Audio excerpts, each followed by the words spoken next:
अल्लाहुम्मा सल्ली अला सय्यिदिना व मौलाना मुहम्मद व अला आलिहि व अस्हाबिहि व बारिक वसल्लम वसल्लैक। मुहर्रमुल हराम की खुसूसी नशरियात बाउनवान करबला लेकर आपका मेज़बान अहमद नसीर आपकी खिदमत में हाजिर है।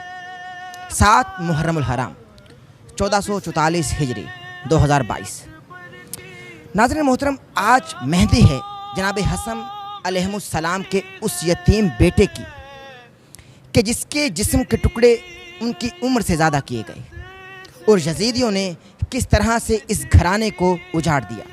बीबियाँ रोती रहीं, खैमों से अल अतश की सदाएं बुलंद होती रहीं, मगर उन बदबख्तों को, उन लईनज़ादों को तरस न आया। हमारे साथ तसद्दुक नकवी एडवोकेट मौजूद हैं, इनकी जानिब बढ़ते हैं। चूँकि आज 7 मुहर्रमुल हराम है और जनाब कासिम अलैहिस्सलाम की मेहंदी जो है एहतिजाज की सूरत में हुसैनी बरामद करेंगे और पुरअमन एहतिजाज करके तमाम कौम को, तमाम हुसैनियों को और दुनिया भर की यजीदियत को ये बताएंगे कि आज भी हुसैनी ज़िंदा हैं और क़यामत तलक हुसैनी ज़िंदा रहेंगे। अस्सलाम वालेकुम। वालेकुम अस्सलाम।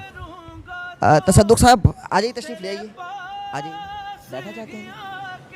हाँ, तसद्दुक साहब हमें ये बताइए कि जनाब कासिम अलैहिस्सलाम की मेहंदी जो है, एक तरफ ये कहा जाता है, लोग कहते हैं, क्योंकि हमने तो मुस्बत पैगाम देना है ना, लोग कहते हैं कि ये सोग बना रहे हैं। क्योंकि अब तो एक मसला भी है ना कि जो अहले बैत का जिक्र करेगा उस पर एक लेबल लगा दिया जाता है, एक ठप्पा लगा दिया जाता है कि भाई ये एक ख़ास मकतबा फ़िक्र से ताल्लुक़ रखता है। अब तो ये कह दिया जाता है कि भाई जो हुसैनी होगा वो शिया होगा। इन लोगों ने ये समझ लिया कि भाई हुसैन सिर्फ शियों के है, जबकि नबी रहमतुल्लिल आलमीन है तो हुसैन भी तमाम आलिमीन के लिए रहमत है। मैं तो ये समझता हूँ। लेकिन इस हवाले से आप मुझको बताइए कि जनाब कासिम अलैहिस्सलाम की मेहंदी जो है हमें क्या दर्ज देती है। एक तरफ तो हम सोग मना रहे हैं, लेकिन दूसरी तरफ 7 मुहर्रम को ये मेहंदी, ये खुशी का एक जश्न, मेहंदी का तस्वुर पाया जाता है कि ये खुशी का एक इवेंट है। इस हवाले से ज़रा बताइए कि क्या दर्ज दिया जाता है मेहंदी के जो पुरअमन एहतिजाज किया जाता है। बिस्मिल्लाहिर्रहमानिर्रहीम। असल में मेहंदी का ताल्लुक़ तो यकीनन खुशी से होता है, लेकिन मुहर्रम की मेहंदी जो है ना, ये असल में एक अरमान है उस माँ का जो अपने बेटे की शादी करना चाहती है। ये अरमान है उस बाप का जो अपने बेटे की शादी करना चाहता है। करबला में भी सूरत हाल ये है कि जवान बच्चे, माएँ शादी के सपने देखती हैं, बहनों को भाइयों की शादी के अरमान होते हैं, मगर वो अपने पाए तकमील तक नहीं पहुंच सकते। तो वो जो करबला में ना हो सका, हम उसका अरमान पूरा करते हैं कि काश जनाब कासिम की शादी होती तो फिर इसी तरह खुशियों की शादियाँ बजाए जाते। लेकिन क्योंकि ऐसा ना हो सका और यजीदी फ़ौज ने, जैसे आपने बताया, उसकी उम्र से ज़्यादा टुकड़े कर दिए उसकी लाश को, तो हम असल में ये जनाब उम्मे फरवा का अरमान लेकर सड़कों में गुजरते हैं कि बीबी काश आपका बेटा ना मारा जाता तो फिर उसकी मेहंदी इसी तरह गुजारी जा सकती। सदर साहब मुझको इस हवाले ज़रा बताइएगा कि जब जनाब कासिम मक्तल की तरफ गए, अच्छा तारीख़ बतलाते कि 19 मरतबा इजाज़त तलब की गई जनाब इमाम अली मकाम से, इमाम हुसैन से, जनाब कासिम की जानिब से, तो इजाज़त नहीं मिल रही थी। फिर ज़ाहिर है कि भावच आए, जो भी मामला वो इंशाल्लाह आप बताएंगे।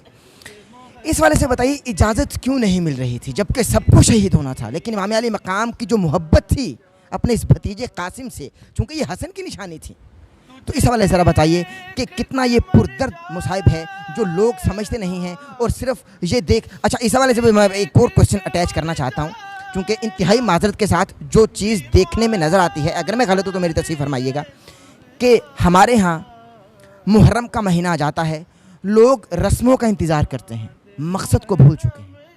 इस वाले से भी ज़रा तमाम कौम को बताइए कि रस्में तो ठीक है, एक तरफ हैं, लेकिन मकसद हुसैनियत क्या है, कि हुसैनी तो किस तरह से ज़िंदा रखने। इस हवाले से बताइए। पहला सवाल क्या था आपका? पहला सवाल मेरा यही था कि जब 19 मरतबा इजाज़त तलब की गई। हाँ, देखिए, पहली बात तो ये है कि पहले तो जनाब फरवा ने अपने बेटे कासिम को 12 बार भेजा इमाम हुसैन अलैहिस्सलाम से कि मैदान करबला में जाने की इजाज़त लो।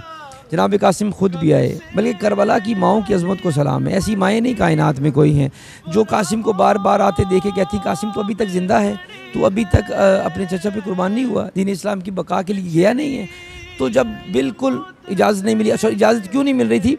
क्योंकि इमाम हुसैन अलैहिस्सलाम फरमाते थे कासिम मुझे तुझ में अपना भाई नज़र आता है, तो मैं तुझे कैसे इजाज़त दे दूँ? मैं तुझे देखता हूँ तो मुझे अपना भाई हसन नज़र आता है, मैं नहीं चाहता मैं अपना तुझे मैदान करबला में भेजूँ।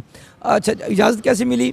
कि भाभी आई भरजाई आई, तो उन्होंने आके वो एक तावीज़ जो इमाम हसन ने दिया था और कहा था जब वक्त ज़रूरत हो तो ये मेरे भाई को दे देना। तो इमाम हसन ने ही लिखा हुआ था कि भाई जब तुझे मुश्किल आए और दीन इस्लाम मुश्किल में हो तो मेरे बेटे की कुर्बानी को कबूल कर लेना।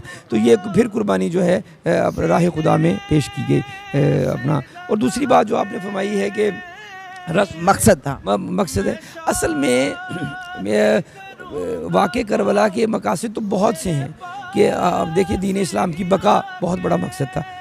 सबसे बड़ा मकसद मेरे नज़दीक ये है कि वाक़े करबला का कि जहालत को दूर करना सबसे बड़ा मकसद था। देखिए अगर जहालत ना होती तो वाक़े करबला ही ना होता। इमाम हुसैन अलैहिस्सलाम को देखकर जाहिल ही थे जिन्होंने कत्ल कर दिया, जब थे मुसलमान भी थे, हाँ, इस झगड़े को खत्म कर दीजिए। हाफ़िज़े कुरान थे, कारी कुरान थे और ये कहते थे कि ज़रा जल्दी मारो हुसैन को, हमने नमाज अदा करनी है। मैं खता कलामी की माज़रत चाहता हूँ क्योंकि आज पहली बार नशिस्त आपके साथ इस तरीके से हो रही है। कारी कुरान ने वारिस कुरान को घेर लिया, यही हुआ ना, कारी कुरान ने वारिस कुरान को घेर लिया और क्या जुल्म ढाया वो सबके सामने। सर असल में मैं यही तो बात करूँ, इसी को तो जहालत कहते हैं कि मालूम हो कि वारिस कुरान मौजूद है, यानी पता हो कि ये मोहम्मद का बेटा है सल्लल्लाहु अलैहि वसल्लम, पता हो कि ये अली बतूल का बेटा है, सामने देख रहे हों, जानते हुए भी ना जानने की तो जहालत कहते हैं।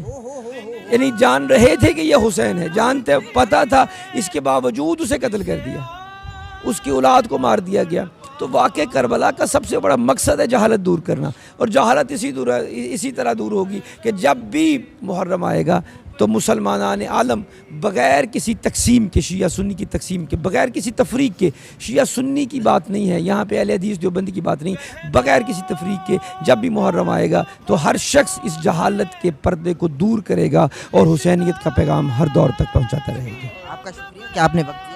नाज़रीन मोहतरम, आज इंशाअल्लाह ताला 7 मुहर्रम हराम की जो नशरियात हैं वो इंशाल्लाह रात गए तक जारी सारी रहेंगी। हमारे चैनल यानी अहमद नसीर चैनल को सब्सक्राइब कर लीजिएगा, बेल आइकन के बटन को प्रेस करना हर दिन ना भूलिएगा ताकि आप हमारी आने वाली लेटेस्ट अपडेट से महसूस हो सके। दीजिए इजाज़त, अल्लाह हाफ़िज़।